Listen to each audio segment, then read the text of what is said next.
And welcome, Hoosier fans, to another victorious episode of the Assembly Call, the first victorious episode of the 2015-16 season.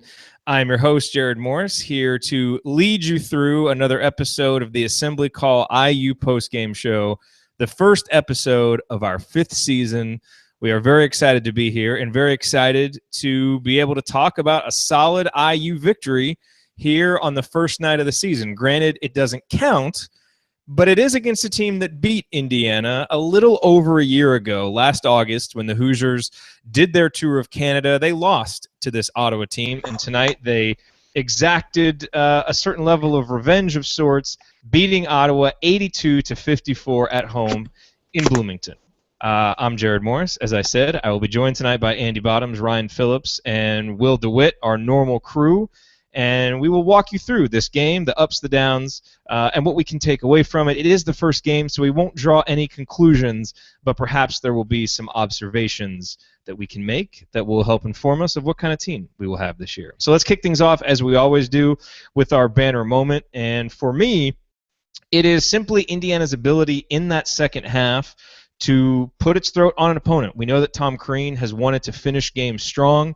We know that Indiana teams under Tom Crean have had a habit of having strong first halves, especially defensively, and then not following that up with a strong half in the second half. But tonight, Indiana actually improved its defense in the second half. Ottawa only scored 0.81 points possession for the game, and that is after they scored in the first half about 0.89 points per possession. So for Indiana, looking for defensive improvement, looking for perhaps more maturity, coming out in the second half and against a team that has shot well, that is a good offensive team, to be able to do that and improve on the defensive end and really just put a stamp on the game in the second half against an opponent that you should overwhelm. Indiana did exactly what it should do, and in these exhibition games, to me, that's what you're looking for. And so if we're looking for a reason for why this season is different from maybe the past couple, Indiana's ability in the second half tonight gives me some confidence that maybe it is. And let's go around the horn and get some opening thoughts from the rest of our crew. Andy, we will start with you and get your bottoms line on tonight's IU victory. Well, really, last year IU football became the champions of the SEC East by beating Missouri, and now the basketball team is the champion of Canada by knocking off its number one team in the first game. So, I thought it was a somewhat inconsistent performance, a little bit what you would expect for the first game of the season. But I tell you what really stood out to me was Thomas Bryant. You can sit and look at the shooting numbers, and there were times when he really struggled to finish around the basket. Ended up, at least based on the box score I'm looking at, 5 of 16 from the floor. So struggled at times to finish inside, as we've seen any number of young big guys do over the course of time, and I think that's something he'll get better at. But just from an activity level standpoint, had 6 offensive rebounds, 11 rebounds overall, a couple blocks, just tons of energy out there. And I think, to have a guy who is talented playing that hard says a lot. And it's one of those things where, like we talked about, I don't get too much into the recruiting side of things, but what you always heard about him was activity level, really plays hard, high motor, a lot of those cliches, but certainly he was as advertised tonight. And I thought for all that IU fans are hoping that he can be this year, to give that presence in the middle, I thought it was a pretty good start in that regard. I mean, outside of the, missing some shots, I thought it was good. I thought he aggressively posted to try to get the ball inside, something that, we've lamented for any number of years about, guys really being able to make themselves available and get the ball in there. And I thought he did a really good job of aggressively trying to establish position. So good start for him. I think obviously he, like the rest of the team, is only going to get better as we go. But certainly you saw him, some of the things that are easy to get excited about with him as a freshman. Mr. Phillips, anything to rant about after this season opening exhibition win for the Hoosiers? Yeah, there's definitely something to rant about. How is this the 5th season of Assembly Call? How are we just now starting our 5th season? Isn't it crazy? Are we really that old? Have we been around that long? That's we insane. have been. So, first, I just want to thank everybody for paying attention to us and tuning in and watching and keeping this going for so long. But I would just echo what Andy said about Thomas Bryant. I thought that he was as advertised. I think, yeah, it was kind of kind of rough seeing him miss some of those inside. He had little gimmies around the basket, missing those, but I don't think you got to worry about that. I think that if he's missing those in Maui, maybe we start to worry a little bit, but it was his first game at a collegiate level playing against a pretty darn good team. So, I thought that his activity level, the ability to just get a double-double in the first game, he was around the rim, he was active, and he was, he wanted the ball, and they were determined to get it to him. So I thought that was a really good performance for him, especially his first night out. He was as advertised, athletic, aggressive, attacking, just being involved in all phases. And I thought it was a really nice performance for him. I thought all the freshmen really showed pretty well. All the new guys, I thought Bielfeldt played really well. But again, played really well considering it's an exhibition game. It's the first time they've been on the floor with these guys. So you want to see improvement, obviously, but at the same time, I thought it was a pretty solid performance from all of them to open the exhibition slate. Mr. DeWitt, bear your opening thoughts for us, please. All right, well, my opening thoughts. My first one, I want to say happy birthday to Chuck Crabb, the PA announcer of Assembly Hall. I thought, hey, working on his birthday, I'm sure you wouldn't want to do anything other than call an IU basketball game, so happy birthday to him. My biggest takeaway was the turnovers. The first half, there were a lot of turnovers. I think our turnover percent was 31%, but then in the second half, just like the defense stepped up, so did the offense to kind of settle down a little bit. The turnover percent dropped down to 17. So just for them to settle down and not make all those, errant passes and just handling the ball, I thought was very well.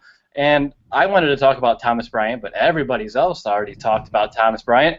But Ryan, I want to throw one thing your way real quick. And do you wonder if Thomas Bryant was listening to our show last time? Because I talked about his, playing the perimeter, and his very first shot was a three-pointer. And I was like, yes! Just because, we talked about it on the last episode.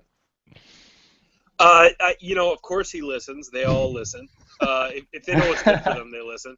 But again, it's nice that he can do that. But at the same time, if that's a key part of his offense this season, we're going to be in trouble. We want his butt on the post, turning around, finishing. We got enough shooters on this team.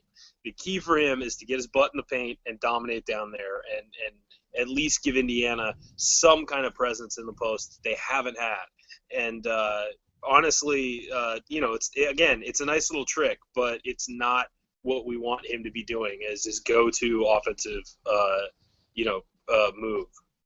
No, I agree, and I just wanted to say, just because I brought it up, I just thought that was pretty cool just for that fact, but obviously we want him down in the post, and he was down there the majority of the game, and I thought he did pretty fantastic. He did, and it's obviously nice having someone down there that looks, competent playing post defense. And let's talk about the defense, because we know that the defense is going to dictate how high this team goes. I mean, this is a team that, according to the Ken Palm ratings, one of the top 5 offenses in the country. They were one of the best last year. Last year defensively in the 200s. This year, we don't know where they'll be. Obviously, we know that teams that go to Final Fours and that win national championships are top 25 defenses, top 50 defenses. And can this Indiana team get there? Let's talk about what we saw tonight, because I thought early it really looked like a team that was focused on defense, playing with better awareness, playing more aggressive, not as much, allowing what they're going to do to be dictated by the offense, but dictating more with some ball pressure, defending ball screens well. I thought we went through a lull there in the second half, or in the second part of the first half, but then really picked it up again at the end of the first half. And again, it's one game, but we've been told that defense was going to be a focus, and that it's being harped on more, and the effort's going to be there. And I thought I saw some good signs. I mean, the numbers are there, obviously, like I mentioned, 0.81 points per possession. But exhibition games, I really feel like, are more about the eye test. And it wasn't perfect. There were still lots of miscommunications. Ottawa missed some wide-open threes, and there were still some possessions where guys were kind of running ragged, chasing players. But I thought it was better. It looked like a team that looked like they knew where they were supposed to be more often than last year's team did, and looked like they were trying harder. Is that rose-colored glasses from an exhibition game, or does that match what you guys saw? Andy, what did you see on the defensive end? Yeah, I mean, I I'd probably categorize it in a lot of ways similar to what you did. I think there were definitely times, particularly end of the first half, a lot of really good on-ball defense. I thought Robert Johnson played well in that aspect of the game. Yogi did at times as well. And you saw at times guys, with some good help defense plays. At times guys just kind of half helping, but really just reaching. So you saw some of that. I think there were stretches where they allowed Ottawa to get into the paint a little bit too easily, but you also saw at times a bit better, shot blocking than what we saw last year. So at least some chances to erase those mistakes. I think you're still seeing guys really not close out under control. So there were definitely times when they're flying at these shooters. A couple of times I thought they were pretty lucky to not just tackle one of them and give up 3 free throws. So I think you did see signs. I do think there was an attentiveness to that at times, but it felt like in a lot of ways the further you got from the TV timeout, as the team got a little more tired and things got a little more ragged, which you used that word a minute ago, it was exactly the one that I thought of. They let people get by them pretty easily, and I don't really. I mean, to a certain extent, maybe that's conditioning or things like that. But I do think, kind of notice like they would come out in these stretches of intensity when you guys would come in, or they'd come out of a timeout, and then that would kind of wane a little bit over the time, and then it would ramp itself back up. So a lot of ebbs and flows to it. Inconsistent for sure, but I guess I'm trying to see it like you are from an optimistic standpoint that there were at least signs that some things had improved, and now it's just a matter of sustaining that and making those good stretches a little bit longer and the bad ones a little shorter. Yeah, Ryan, anything jump out to you defensively? No, I think I saw pretty much the same thing. I think that what you can definitely say is there's improvement, and it looks like there's improvement. It's not fixed. I mean, that's the problem, is that this team just has some defensive deficiencies that are going to exist. Do I think that they looked much better? I do think it was an improvement. Now, again, we'll know if that's systematic or if that was just one night by these next few games. But I definitely think that there were some signs that things are better and that they've worked on a lot. But again, you also have to take into account the presence of Bryant down low. I mean, I banged that drum all last year, was that having a good post player who's competent defensively is transformative to a defense, because it cleans up all the mistakes. I mean, not all of them, but a lot of them, and it can clean up any mistake. And offensive players have to be aware of that. And it's in the back of their mind that they're driving into the lane where a 6'10", 6'11" guy is ready to block their shot. And so I think that allows the guys on the perimeter also subconsciously to be more aggressive, because they know, hey, if I make a mistake, it's not the end of the world. So you saw some of that tonight. You saw guys take a few chances that maybe they shouldn't take, but at the same time, that's okay when you've got protection behind you. That's not okay if your tallest guy on the floor is 6'6". So I think that you're going to see guys play more aggressively this year because they've got the backing of someone who can actually play defense in the paint. So, again, I thought, as you guys did, it was an improvement. Is it fixed? No, there's still stuff to work on. A lot of reaching, as Andy said, for stretches of the game. I thought the end of the first half, they played outstanding deep on-ball defense, as Andy pointed out as well. Robert Johnson particularly stood out to me at times tonight. But I thought at the end of the first half, it was like, wow, whoa, this team's capable of playing on-ball defense like this. We did not see that last year. So, stretches were really good. They just need to get more consistent. But having that guy at the back end of the defense is a huge deal, and people underestimate that. Yeah, Ryan, I agree. I think consistency obviously is the biggest thing that we need to work on. Some of the positives, though, that I saw, obviously down low, I saw more of a defensive presence, in some spurts with people getting, blocking some shots. And something I really liked was the defense having some active hands, especially like Robert Johnson, just having those hands to deflect some of those passes, or just, get in the face of the offensive player just to make them think a little bit more. And an example of that I want to use about Thomas Bryant that I'm excited about is in transition defense. And then that was in the first half, about 3.5 minutes to go after a turnover. It was Yogi and Thomas Bryant back. It was a 3-on-2 break, and they were in the paint, and then they kicked it out to the corner, and Bryant had the speed to go from the paint out to contest the shot in the corner, which even though that play is not going to make the highlight reel, he did contest the shot and he did miss it. But even though it's not going to make the highlight reel, it's one of those sound plays that you like to see your big man make, especially because, you don't expect to see a big man make those kind of plays, and I thought that was just a very promising thing to see from Thomas today. Yeah, and I mean, Thomas Bryant's motor, we heard about just how hard he plays, how active he is, and that's certainly something that we can look forward to, I think, all season, because it's something he did all through high school, too.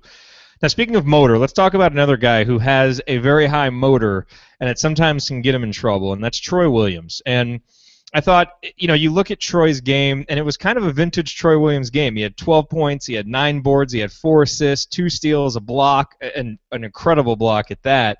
But then the 6 turnovers. And there were also several examples that I saw of Troy, and I mentioned this on the halftime report, when his man got the ball off of a pass, we're always taught when we're young basketball players about the approach step, so that you're low, so that you're ready to either contest a shot or move laterally depending on where the defender goes.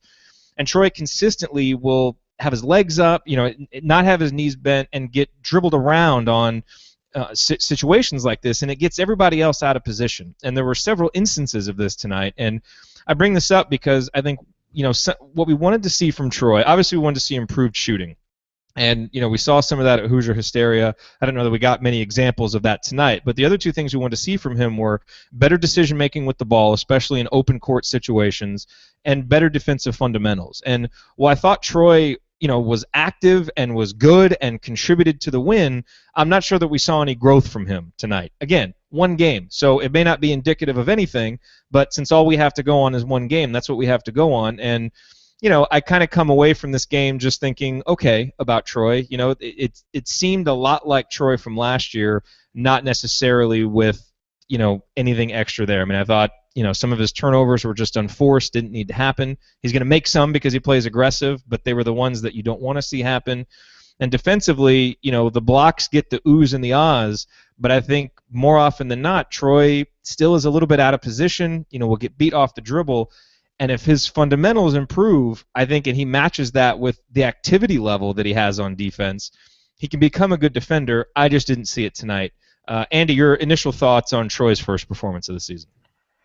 Yeah, I mean, I definitely found myself during the game feeling like I'm not sure this is that much different. And that, I mean, I'm not necessarily even saying that's bad, but you just didn't, I mean, the same things that you liked about him last year from an activity level at times, and obviously the wow plays and all those kinds of things you still like, they're still exciting and all that, but yeah, definitely defensively, some of the turnovers were just, I mean, the one where he's like 3 feet from Thomas Bryant and throws a 90-mile-an-hour fastball into the third row, I thought was just the epitome of one of those, like, facepalm, damn it, Troy type moments. And so, yeah, you still see some of that. He's trying to make things happen. I think he's very much one who, and maybe with Bryant being kind of the, the hype man, I think as somebody said, maybe Troy feels like he needs to do less of that. I feel like he tries in some cases to make spectacular plays just to get everybody excited, and maybe with Bryant kind of serving a little bit of that role, it isn't as necessary. So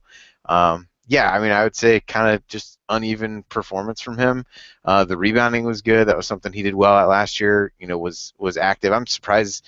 At least the box score I'm looking at says he only had 2 offensive rebounds. I felt like he had more than that, or maybe it was just kind of batting some balls in the air and keeping things alive. So I thought that was good. The other thing with him that you'd like to see more is he didn't get to the free throw line. And I think in general the team didn't end up shooting a lot of free throws tonight. But that to me is something where this was a team that he played really well against on the trip to Canada last year. They really had trouble with him. So I was kind of expecting him to really attack the basket and get some fouls and get to the line, which didn't really happen. Not exactly sure what to attribute that to, but definitely a guy you'd like to see get fouled a little bit more and get to the lane, because he committed 4 fouls on his own. Some of those, just trying to do too much, whether it be offensive rebounding and things like that. So I thought it was a, kind of uneven performance reminiscent of some of what we saw from him last year. And Troy, and Ryan, I want you to talk about him in a second, but I think analyzing Troy this year is going to be interesting, because I thought, last year the growth he showed from his freshman to his sophomore year, I thought we were very effusive in our praise for Troy and almost willing to overlook, some of the mistakes because of the growth he showed. And now he's in the position to make that sophomore to junior jump, and people are talking about him making the Oladipo leap and all this stuff, all these comparisons. And we know how capable he is, and now it's like he's held to that higher standard now of being an upperclassman. He's got to grow again. And so, if it sounds like we're being a little harsh after a 12-point, 9 rebound, 4 assists, 2 steal performance, which is a great stat line. And Troy did play a good game tonight. It's because I think he's shown us what he's capable of, and it's just time to kind of raise the standard, similar to what Yogi dealt with last year. And so I think that's one of those things where it can come off as criticism, but I think it's just your belief in the player and what he's capable of and wanting to see him harness those abilities. And some of the stuff we're pointing out tonight are those areas that take him from good player like he was last year to potentially great all Big Ten type player, which is what we know his ceiling is. Ryan, what do you think of Troy tonight? Well, I mean, as you said, it's one game. I'm not an artist. I'm not going to draw conclusions here. I just no. I don't know. I mean, he looked a lot like Troy. I mean, that's just the way it was. I thought he was very aggressive on the boards. We saw that at times last year.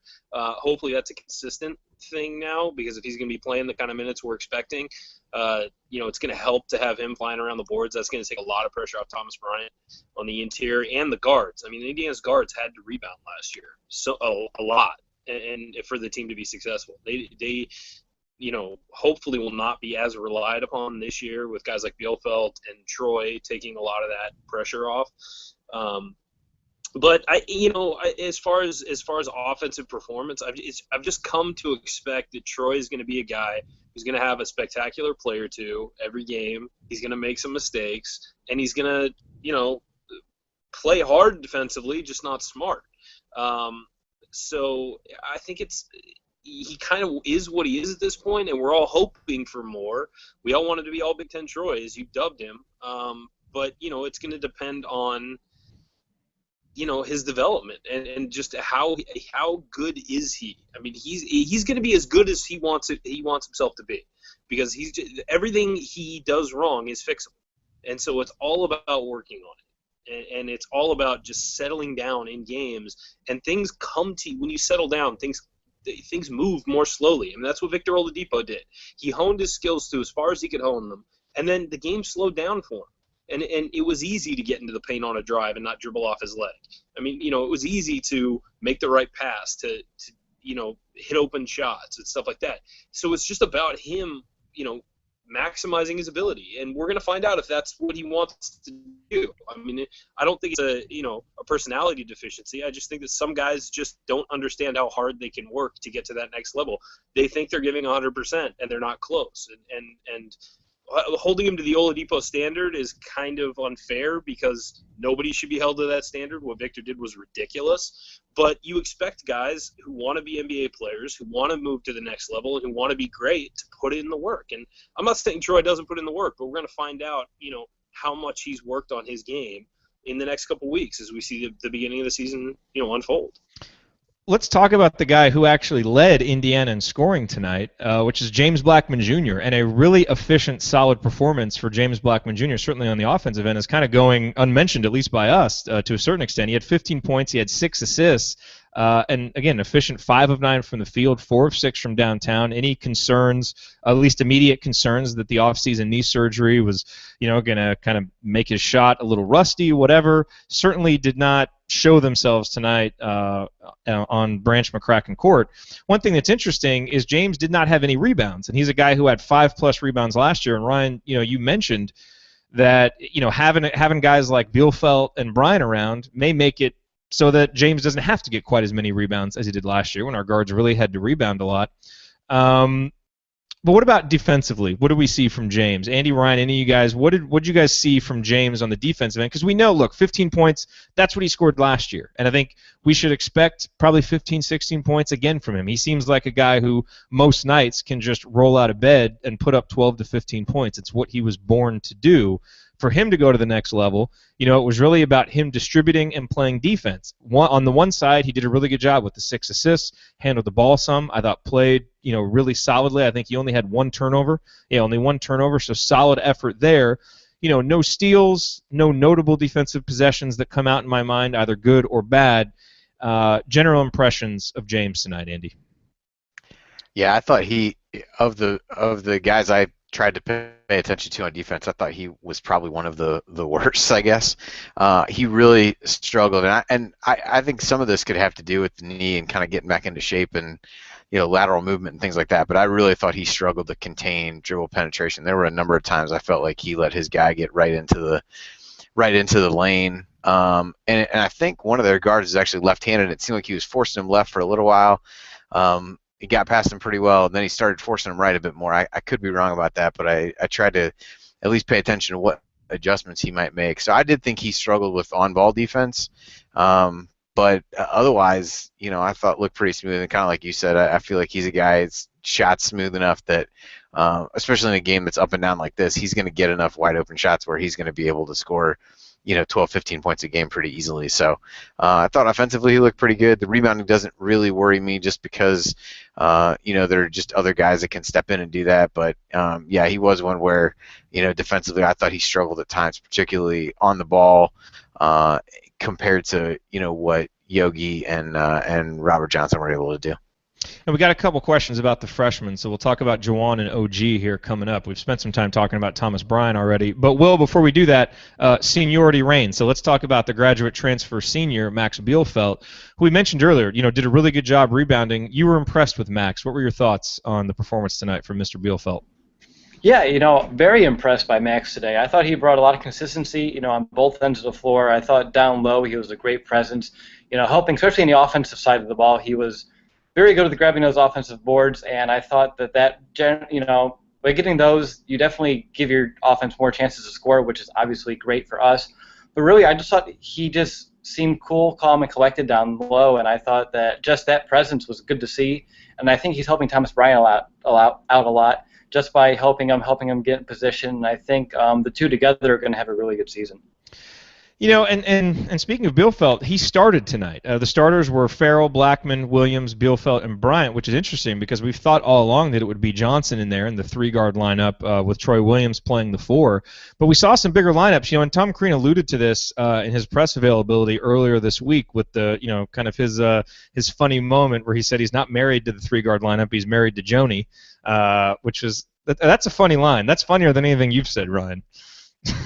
So, and we saw it tonight with playing Bielfeldt, and I'm wondering, obviously Indiana doesn't have a lot of depth at point guard, and when you do that, it allows Robert Johnson to come in off the bench, to kind of be a primary ball handler with the second unit. It gives Indiana more size because you could also play a guy like Hartman in that role, and Hartman's only 6'6", but he seems to play a little bit taller than that. Ryan, what do you think that's something that we're going to see? Do you think we'll see Indiana, instead of going with the three guards, playing a guy like Bielfeldt in there or even a Hartman when he's fully healthy? Because I'm not sure what a fully healthy Hartman would have done with the lineup. Certainly Max didn't do anything to suggest he shouldn't be starting. He really played well tonight. But do you think, A, that we will see that? And do you think that Tom Crean should try to do that to bring a little bit more balance to the starting lineup as well as to the backcourt, to the bench, the backcourt bench depth? Well, I've always sort of been a proponent of changing your lineups based on your opponent. It should be matchup dependent. You shouldn't run the same starting five out there unless it's the starting five you had, the year they won the Big Ten. Who you have just five clear starters. You should start the guys that give you the best chance to win every night. And if you're facing Michigan State and you need a bigger lineup, yeah, start a bigger lineup. You don't have to have the three guards out there. But if you're facing, Maryland or someone that's going to run more guards at you, yeah, use the three-guard lineup. Hell, use a four-guard lineup. Go 4 out, 1 in with Bryant in the middle and rotate guys in. I think coaches should be flexible, and I don't think there's enough of that in college basketball these days. I think guys, it's such a status symbol to be a starter. They want to give it to guys and have guys, earn that spot or take it away. The way basketball is these days, you don't need to have a point guard, shooting guard, small forward, power forward, and center. It's just not that way anymore. You see a lot of teams run essentially 4-guard lineups. You see a lot of teams run just 2-guard lineups and the rest in the front court. So I think that you've got to be flexible, especially in such a diverse conference. There are all kinds of offenses in the Big Ten. This is not a strictly motion, post-up, set play league or any. It's a combination of all of those things. And so I really think that you should be flexible, and I think that he has the personnel to be flexible this year. and you might as well get the guys minutes if you have them on the roster. So, mix things up. Bring in guys like Bielefeld to start a few games if you need them. And just because you start with whatever doesn't mean you're not going to use a 3-guard lineup at some point during the game. I mean, it's less about who starts and more about, the combinations. As Andy puts together all those lists of combinations, and God, that's a job I'm so glad I don't have after games. But you'd have to have a working computer to have that job. So that's true. And hey, 5 more days. But no, I think it's one of those things where it should be flexible, and he has the players, use them, and I think that I think he sort of has come to a realization that maybe that's the way to go after he saw injuries take out and change his starting lineup last year, and he had to go with that essentially five perimeter player lineup, which was something nobody else was doing, but it worked in a few games, so. We'll see. I think it's definitely something that should be considered, though. I mean, why not go bigger if you've got the big guys? Yeah, and you mentioned, Andy, for those of you who are new to the show, make sure you go to assemblycall.com/subscribe. I don't know if we're going to do it tonight, Andy. You can let me know if we're going to send it tomorrow. But after all regular season games, we do send out a post-game email the next morning, and Andy does a great lineup analysis. That's obviously something that a lot of IU fans talk about when it comes to Tom Crean, is his substitution patterns and lineup analysis, and Andy does a wonderful job analyzing what combinations worked, which ones haven't, what have been the season-long trends. So if you go to assemblycall.com/subscribe and get on our email list, you will be privy to those emails because we don't publish them on the blog. They are only for our email subscribers. So go there, get on that list. Andy. Wait, hold on. I just want to say something real quick. Andy is a saint for doing that. That has to be the worst job on the planet. It's like. Well, don't make it sound too bad. He's going to stop. He likes doing it. I don't know. He's a sick person. I don't know what. Sometimes more than others. Sometimes it is pretty rough. But I'm gonna try to do it tonight if they post the play-by-play and everything that I usually use to do it. So I'll probably attempt to. Although the exhibition games tend to be worse than normal because more guys get in the game and experimenting with other lineup combinations, things like that. So I'm planning to do it as long as the info's up in a reasonable amount of time. All right, and what are your thoughts on this lineup question? What do you anticipate, and what would you like to see? I think because of the guard depth that we talked about a little bit, I don't mind seeing the little bit bigger lineup and seeing what Troy can do as a 3, where maybe he's got a little bit more size. I think we saw that really pay dividends early in this game on the offensive glass and really throughout the game, but especially at the beginning. I mean, IU was really hammering Ottawa on the boards, and they're a relatively small team as well, but I thought that really paid dividends in that regard early on. So I think if they can do it and they're able to handle it defensively, I think that's probably where the bigger concern is. But again, I think, like Ryan said, it's nice to have that flexibility to be able to match up and do that with other teams. So we'll certainly see the 3-guard lineup at times tonight, but I also think that whenever Yogi's out, they're going to count on Robert Johnson to really handle the ball a lot, and so do you want those guys both out there getting kind of worn down at the same time? Potentially not. So I think for now it'll be interesting to see how long that lasts. They won't really play, a game that I think the lineup is going to make a whole heck of a lot of difference for a few weeks. So might be some experimentation. It sounds like Hartman had really just gotten back to contact. So you wonder as well whether he has a chance to work his way into that mix as well if he's a little bit healthier. So I think certainly the book is not written on what IU's lineup construction will look like this year, but it was definitely an interesting wrinkle to see at the beginning. I think one not a lot of people expected despite his comments earlier in the week. I wanted to just step in real quick. One thing I noticed that was different too, and you saw this some last year but not a lot, is that they were totally fine with the other guards bringing the ball up. With Robert bringing it up, with James Blackman Jr. even bringing it up, and he looked much better with his ball handling too. I'll give James Blackman credit for that. He looked a lot more confident bringing the ball up and confident. And he was also just I didn't get to talk about him a few minutes ago. I just thought he had a very mature offensive game. He didn't force anything. He was just kind of settled and looked like he knew what he was doing out there. Wasn't trying to do too much. And, I thought he and Johnson both looked good bringing the ball up, and that allowed Yogi to play off and come off screens and get open on the perimeter. So I think that there's definitely a confidence there with the other guards bringing the ball up, and that'll help if Yogi gets into foul trouble or if they just need to give him a break. I think that both, that's a development that's really positive going forward. While we've been doing the show, I've seen a couple of tweets go up that Cody Zeller apparently got popped in the face with an elbow to his nose, and then I just saw that Victor Oladipo got sandwiched between Eric Gordon and Dante Cunningham, stayed down for a minute, came up holding his lower back. Let's hope that those two guys are healthy. And good Lord, Yogi Ferrell, what are you doing in an exhibition game jumping over the bench? I mean, I feel like we should mention Yogi. Solid outing, 11 points, 5 boards, a steal, but you're not going to learn much about your senior guard in an exhibition game. But Yogi, love the effort. And okay, let me say this. Let me put the positives. Yeah, one thing on that too. Doc Libby, his mom tweeted out a picture. He bent the railing where he went into it feet first. So, I think everybody had a collective holding of their breath and short prayer session while they waited to see him get up from that. So I'll let you jump back in, but I retweeted her picture of the railing.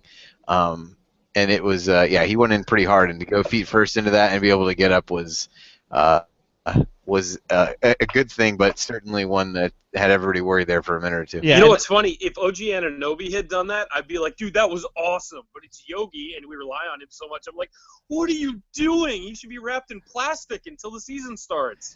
Well, yes, and let me say this. Let me put a positive spin on it. For a guy whose coach called him out for leadership, not by name, but clearly called him out, and we've had so many questions about his leadership. If you want to talk about a guy leading by example in terms of all-out effort and just putting it on the line and all of that, that's certainly an example of it, because in that moment, I mean, he gave up his body, everything, to try and get that ball. Now, given the context, was it the smartest thing? Probably not. Doc Libby, please talk to your son. Don't have him do that anymore during the exhibition games. But still, you got to love the effort. And I think, Zach Osterman talked about on an episode of Podcast on the Rink we did how important it is for Yogi to lead and for the other players to take their cues from Yogi. And even if it's not him telling guys where to go, just that he's setting that right example so that the cues that the other guys are getting are positive. And that's certainly a good cue. That is an all-out, we are in this to win this type cue. And so you got to like seeing that. Now let's talk about the young guys. Let's talk about OG and Juwan real quick. And Will, I want to bring you in and get your initial thoughts on these guys too.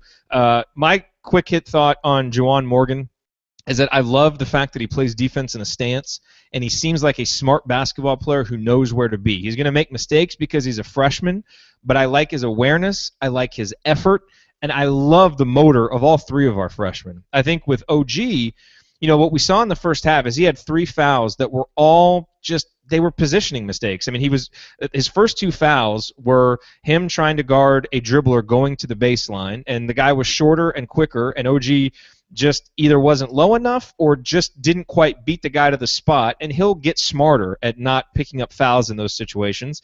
And the other one, he's trying to take a charge and just didn't quite get to a spot quick enough. But I like the effort. I like the activity.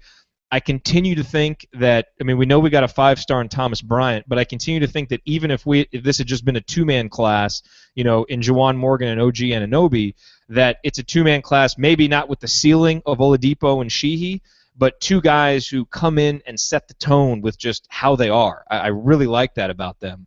And saw nothing to dissuade me from feeling like that tonight, despite, it's just some freshman mistakes that they'll get better at. What were your thoughts, Will, on the 2 freshmen?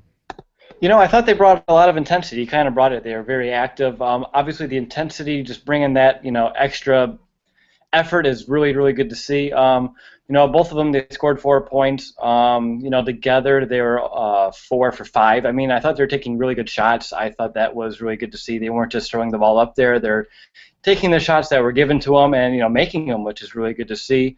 And also with Juwan, he made a couple of defensive good plays with the block. I really liked what I saw from everybody. But really the intensity, I think, is going to be the biggest thing headed forward. I think that just by having the extra intensity, it's going to make everybody want to pick up the pace and play a little harder, which I think is going to just pay dividends down the line. Mr. Bottoms, your impressions of Juwan and/or OG? Yeah, I thought the same thing. I thought the student broadcasters tonight kind of brought that up. They're trying to, I think one of them used, intensity to, kind of describe the freshman class in one word. I think, I'd probably say activity, but essentially the same thing. I thought they all were really active. Morgan came in, scored his 4 points in the first couple of minutes that he was in the game, and I was actually surprised to see he didn't score again after that. And I think OG had his flurry where he scored his 4 points pretty close to back at one stretch there toward the end of the game. But I definitely think they're the kind of guys that you're not going to count on them to play extended minutes. And so to me, while the fouls are not ideal, based on the amount of minutes you're asking them to play, foul trouble isn't necessarily a concern in and of itself for those players. So you want to see them come in with that intensity, play really hard for the 8, 10, 12 minutes they're out there and do some good things. I thought they did that, and obviously they're only going to get better for their first game. Obviously some jitters, I'm sure, and all those kinds of things. But I thought in general they played well, and I think they're going to. They all seem like guys. Bryant, I think they mentioned on the broadcast, had said, he wants to be there for at least 2 years. Both those guys feel a little bit like what I would have said about Robert Johnson last year of, they seem like 4-year guys who they've got a good, solid foundation already, and they're just going to grow and be, really key players as they get, further along in their IU career. So exciting to see that. Good debuts for both, and I think only good things to come from those guys. Mr. Phillips?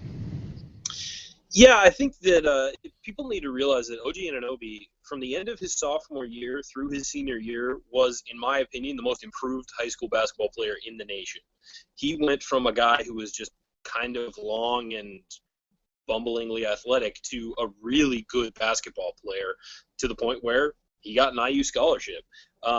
And when he got his scholarship, he was still pretty lightly regarded by a lot of people. And as his senior year happened, went on, people really fell in love with his game, and so did I. I really like the aggressiveness he has. With his size, he can guard pretty much every position on the floor because he's 6'7", 6'8", but he's kind of a guard. He really is. I mean, in the way he plays. And then when you couple that with Juwan Morgan, who's a guy who I think is going to develop very well for Indiana. I think he's going to be a very solid player for a long time. Both guys, it's going to take a while for them to adjust to the game. Thomas Bryant is almost not a part of this freshman class. I mean, it's because he's in a different position. He's the 5-star guy who's going to start immediately and things like that. So the other two guys are in a different position where they can come in and actually just be freshmen. They don't have to be relied upon. They can develop. I think neither one is going to redshirt, in my opinion. I think they're both going to play.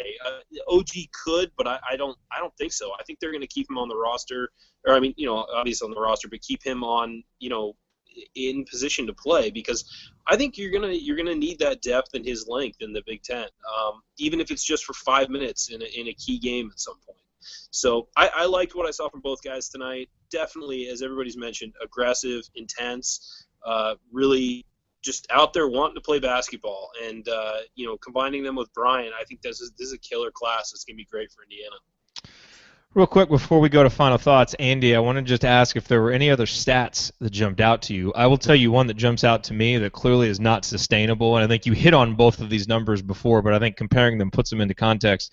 Indiana had double the amount of turnovers that we did free throw attempts tonight. We had 19 turnovers, which was, from a percentage standpoint, was 25.8. So that was an improvement over the first half, but still not good. Nowhere near the improvement we saw last year from the Hoosiers in terms of turnovers. But 19 turnovers and only 9 free throw attempts in the game. Again, that's something that when you get into Big Ten play, you can't sustain that and win games.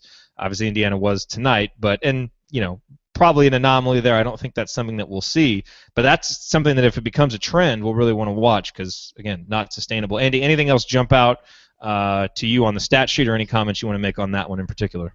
Yeah, I mean, those were the couple that jumped out. I hadn't really looked at the free throw numbers when I mentioned that earlier. I just didn't recall a lot of times getting there, and I think Alex McCarthy tweeted out at some point while we were doing the show that they had 9 free throw attempts. I think all of those were in the first half, that they didn't get any in the second half. And then, on the flip side of that, 13 turnovers, I believe, in the first half and 6 in the second. So good improvement there. First half very much felt to me, from a turnover perspective, like a couple years ago when it wasn't 1 turnover, it was 3, it was 4. At one point early on, I had kind of tweeted some comments about the defense and then said the offense still looks good. They proceeded to turn the ball over 3 times in a row, and then there was another stretch a little bit after that where it was 4 times in a row. So, 7 of the 19 turnovers probably came within a total of about a 2-minute span, it felt like. So, being able to do some of those things. I think part of that is, the pace of the game. Obviously, Ottawa really wanted to get out and run. So, that overall percentage getting 25 is not good, but it was well into the 30s at a couple other points. So, evened itself out a little bit as things went on. So, that's I don't think a huge concern. I think just a little bit of, first game jitters plus the pace led to a little bit of that. But I do think the free throw thing is interesting because IU did make a pretty concerted effort to get the ball inside that didn't really result in a lot of free throws.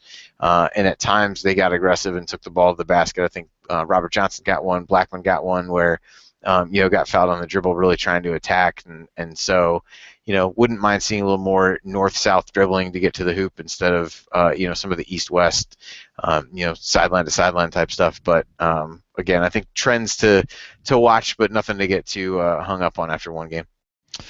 Absolutely. Well, the Hoosiers win 82-54. Let's wrap this up because if we spend an hour on an exhibition game, then we're fanatics. We're insane. But if we keep it under an hour, then we're just interested fans. And we don't want to be insane. So, Will, let's go to you. Let's get your final thought, and then we'll go around the horn and wrap things up.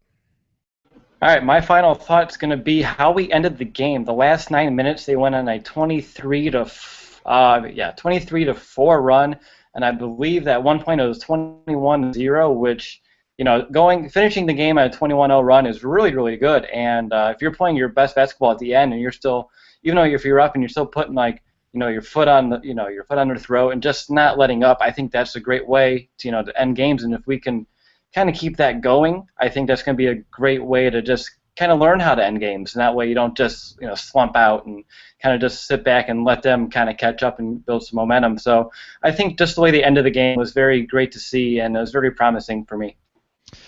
Mr. Phillips, your final thought. And by the way, this new camera angle with you really up close and personal, we'll have to see. We'll have to see how the fans react to that. What kind of comments there are. This is a really tight frame on your face here. Blame Apple. It's an iPhone. It's write letters to, I don't know, whoever took over for Steve Jobs. Guys, I don't think anybody's mentioned this. Basketball's back. We actually have games. God, that seemed like a long off season. But yeah, it's great that just there's games. I thought they played really well tonight, especially as you guys have mentioned, late in the second half to just kind of close it down. Ottawa, they're not a big team, but they are a very good basketball team. That team could probably compete in mid-major conference basketball. I think they're talented enough. They don't have really the size to hang for long, but I mean, they could definitely knock off some American teams. So it was an exhibition for them too, as well, though. So I think it's nice to see our guys come out, play well. There were stretches where it was ragged. You're going to get that on any exhibition game. But I thought it was a good showing. It was great to see the new faces come out and play well. Sometimes that just doesn't happen for a while. It takes guys a while to adjust. But I thought Bielfeldt, Bryant, both showed really well. I thought, as we discussed, Anunoby and Morgan played well and looked like they belonged. So that was good. All positives. I think that the defense, as we also mentioned, looking improved, not fixed. So they've got stuff to work on. There's going to be plenty to learn from the film of this game and stuff to work on. So all in all, a great night. Basketball's back. That's the big deal. And looking forward to our 5th season doing this. Yes. Andy, your final thought. Yeah, I mean, I would echo really what you guys said. I was going to bring up what Will did and just how they closed the game out. It's been such an issue, last year closing out halves. And I thought, while they didn't score a lot to close out the first half, the defense, as we talked about earlier, was really good there. And then, it was a single-digit game, and then all of a sudden it was almost 30 there toward the end. I think it got up to 27 at its highest point. So I think that was good to see. Excited to see some of these new guys in action. I really had not watched too much of any of the videos from Hoosier Hysteria or from the Haunted Hall. So it was good for me to be able to see some of these guys out there, and glad to have it back. And I think the other thing is, just playing. They're obviously exhibition games, and as much as we can say, oh, they don't matter, I'm sure I would have been out here losing my mind had IU lost. And so one thing that I saw Crean said after the game, Ottawa ranked number 1 in Canada.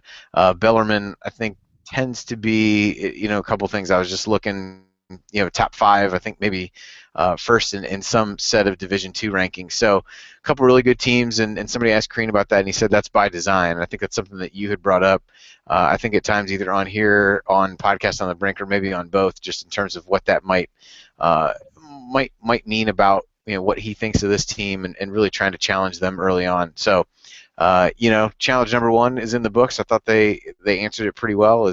I like the way Ryan phrased the defense, that it was improved but not fixed, and I think we'll just go forward from there. And I think it's a good thing. You played a good game, got to win, but there's definitely stuff to improve on and stuff to talk about. And I think a lot of times it's all you can ask for. That nobody should feel too great about it, but certainly a good start to the season, and glad to be back. Absolutely. No, it is. It's wonderful to be back. It's exciting to be starting our 5th season, and I don't know what more you can really ask for from an exhibition game. And Indiana scheduled a good exhibition opponent, good enough to have beaten them the year before, and so they played a tough opponent. I like the what that says, Andy, as you mentioned about maybe the confidence that Tom Crean has. No one got hurt, which is obviously the single most important part of an exhibition game. And I think we saw some things from this team we wanted to see. Not perfect defense, but what seemed to be a team that cared more about defense, a team that played better in the second half than in the first half, a team with young guys that look like they can be part of the present as much as they will be a part of the future, and veterans who seem to be making some strides and improving. And so were there warts? Sure. There always are going to be from an exhibition game. If you're expecting perfection, maybe this is your first time following a college basketball team. This is what exhibition games are for. But I think all in all, even with a few of the warts, this is a game that IU fans can walk away from feeling good, because if this is a good Indiana team capable of potentially being great and doing the things we think they can do, then they needed to do exactly what they did tonight. And they did, and now we can move on with some confidence as we go into our second exhibition game, which will be Monday night, 7 o'clock Eastern Time, 6 o'clock Central, against Bellarmine, another solid opponent. Don't sleep on Bellarmine. I mean, I think Indiana should do what they did tonight, but Bellarmine's a good team that if Indiana doesn't show up to play, that game could be a little bit too close for comfort. You never want exhibition games to be too close. But that game will also be on BTN+.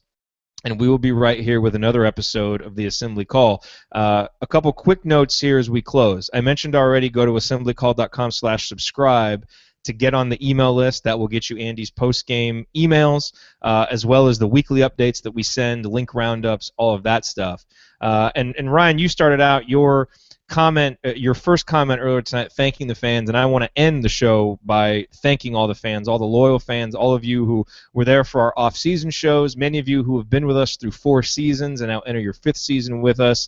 Obviously, we love Indiana basketball, and we love being here together, hanging out after the games, but a big part of why we do this is for you, and without your support, there have been some difficult times to get on here, and when the schedule got tough and all those little things, and it might have been easy to say, we don't need to do this show anymore. But the fact that a community has built up around it, and there are people all over the world watching this show that are part of the Assembly Call community, it just makes us feel special to be a part of it. And simply to lead the conversation. That's kind of what we feel like we do, is we lead the conversation, but it's a big conversation with all of you, and we love taking part in it. And many of you have asked how you can support the show, and the most important thing you can do is watch, share it with your friends. We have set up a page at assemblycall.com/support that if you do want to support the show in other ways, we, of course, would appreciate it, and we'll let you choose whatever way is best. I know a big part of any donations that we receive this year will go to a trip that we're planning to Bloomington.